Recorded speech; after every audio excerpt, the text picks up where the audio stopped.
Video' আৰু cash লৈ হিমন্ত বিশ্ব শৰ্মাই ভয় খায় নেকি? এইটো আপোনালোকে নাভাবিব, জীৱনতে নাভাবিব। বাঘে কেতিয়াও ঘাঁহ নাখায়, এইটো ধৰি ল'ব। কেছক আৰু মই ভয় কৰোঁ নেকি? এইবিলাক কি কথা কয়? ইমান দিনে ৰাতিয়ে কাম কৰি থাকোঁ আৰু কেছক ভয় কৰিবৰ কাৰণে কৰোঁ নেকি?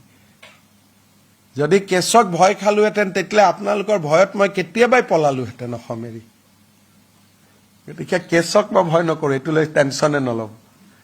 যোনে একোৱে যদি কাৰোবাৰ মনত কাৰেজ থাকে, সাহস থাকে, সি বেলেগ একো ভয় নকৰে।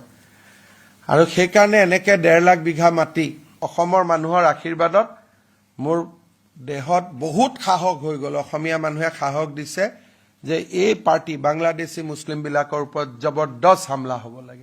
ভিডিঅ' আৰু কেছ লৈ হিমন্ত বিশ্ব শৰ্মাই ভয় খায় নেকি? এইটো আপোনালোকে নাভাবিব, জীৱনতে নাভাবিব। বাঘে কেতিয়াও ঘাঁহ নাখায়, এইটো ধৰি ল'ব।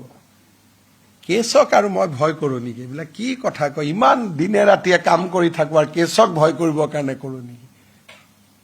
যদি কেছক ভয় খালোহেঁতেন তেতিয়াহ'লে আপোনালোকৰ ভয়ত মই কেতিয়াবাই পলালোহেঁতেন অসম এৰি। গতিকে কেছক মই ভয় নকৰোঁ, এইটো লৈ টেনশ্যনে নল'ব। যোনে একোৱে যদি কাৰোবাৰ মনত কাৰেজ থাকে, সাহস থাকে, সি বেলেগ একো ভয় নকৰে। আৰু সেইকাৰণে এনেকৈ 1.5 লাখ বিঘা মাটি অসমৰ মানুহৰ আশীৰ্বাদত মোৰ দেহত বহুত সাহস হৈ গ'ল। অসমীয়া মানুহে সাহস দিছে যে এই পাৰ্টি বাংলাদেশী মুছলিমবিলাকৰ ওপৰত জবৰদস্ত হামলা হ'ব লাগে। ভিডিঅ' আৰু কেছ লৈ হিমন্ত বিশ্ব শৰ্মাই ভয় খায় নেকি? এইটো আপোনালোকে নাভাবিব, জীৱনতে নাভাবিব। বাঘে কেতিয়াও ঘাঁহ নাখায়, এইটো ধৰি ল'ব।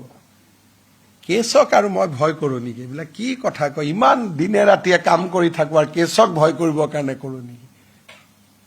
যদি কেছক ভয় খালোহেঁতেন তেতিয়াহ'লে আপোনালোকৰ ভয়ত মই কেতিয়াবাই পলালোহেঁতেন অসম এৰি। গতিকে কেছক মই ভয় নকৰোঁ, এইটো লৈ টেনশ্যনে নল'ব। যোনে একোৱে যদি কাৰোবাৰ মনত কাৰেজ থাকে, সাহস থাকে, সি বেলেগ একো ভয় নকৰে।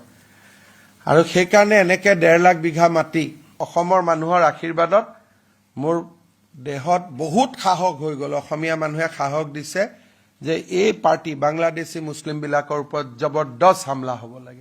ভিডিঅ' আৰু কেছ লৈ হিমন্ত বিশ্ব শৰ্মাই ভয় খায় নেকি? এইটো আপোনালোকে নাভাবিব, জীৱনতে নাভাবিব। বাঘে কেতিয়াও ঘাঁহ নাখায়, এইটো ধৰি ল'ব। কেছক আৰু মই ভয় কৰোঁ নেকি? এইবিলাক কি কথা কয়? ইমান দিনে ৰাতিয়ে কাম কৰি থাকোঁ আৰু কেছক ভয় কৰিবৰ কাৰণে কৰোঁ নেকি? যদি কেছক ভয় খালোহেঁতেন তেতিয়াহ'লে আপোনালোকৰ ভয়ত মই কেতিয়াবাই পলালোহেঁতেন অসম এৰি। গতিকে কেছক মই ভয় নকৰোঁ, এইটো লৈ টেনশ্যনে নল'ব। যোনে একোৱে যদি কাৰোবাৰ মনত কাৰেজ থাকে, সাহস থাকে, সি বেলেগ একো ভয় নকৰে। আৰু সেইকাৰণে এনেকৈ 1.5 লাখ বিঘা মাটি অসমৰ মানুহৰ আশীৰ্বাদত মোৰ দেহত বহুত সাহস হৈ গ'ল। অসমীয়া মানুহে সাহস দিছে যে এই পাৰ্টি বাংলাদেশী মুছলিমবিলাকৰ ওপৰত জবৰদস্ত হামলা হ'ব লাগে।